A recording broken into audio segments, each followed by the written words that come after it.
Diqqat, dam olish kunlari yomg'ir va shamolli ob-havo kutilmoqda. Assalomu alaykum, hurmatli tomoshabin. Tezkor yangiliklardan xabardor bo'lib turishni istasangiz, kanalimizga obuna bo'lib, videolarimiz davomida bir dona like tugmachasini bosib qoldirishni unutmang.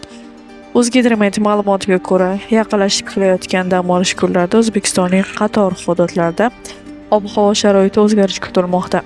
Ayrim joylarda qisqa muddatli yog'ingarchiliklar, shu jumladan momaqaldiroqli yomg'irlar kuzatilishi mumkin.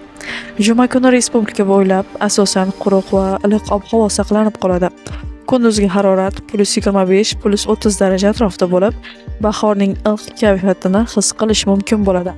Biroq shanba va yakshanba kunlari ob-havo biroz injiqlik qiladi. Ayrim hududlarda yog'ingarchilik kuzatilib, harorat biroz pasayadi. Kunduzgi harorat asosan +20 +25 darajagacha tushishi kutilmoqda.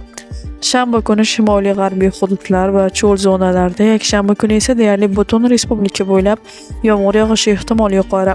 Ayrim joylarda chaqmoqli momaqaldiroq ham bo'lishi mumkin.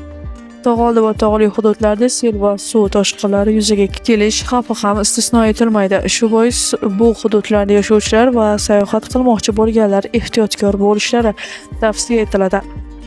Poytaxt Toshkent shahrida juma va shanba kunlari yog'ingarchilik kutilmaydi. Havo iliq bo'lib, kunduzi +27 +29 daraja atrofida bo'ladi. Ammo yakshanba kuni qisqa muddatli yomg'ir yog'ishi, shamol kuchayishi va momaqaldiroq kuzatilishi mumkin. Kunduzgi harorat +21 +23 darajagacha pasayadi.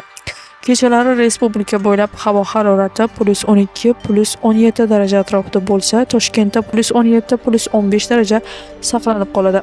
Hurmatli tomoshabin, video haqida o'z fikrlaringizni izohlardingiz. Kanalni yo'qotmaslik uchun obuna bo'lib qo'yishni unutmang.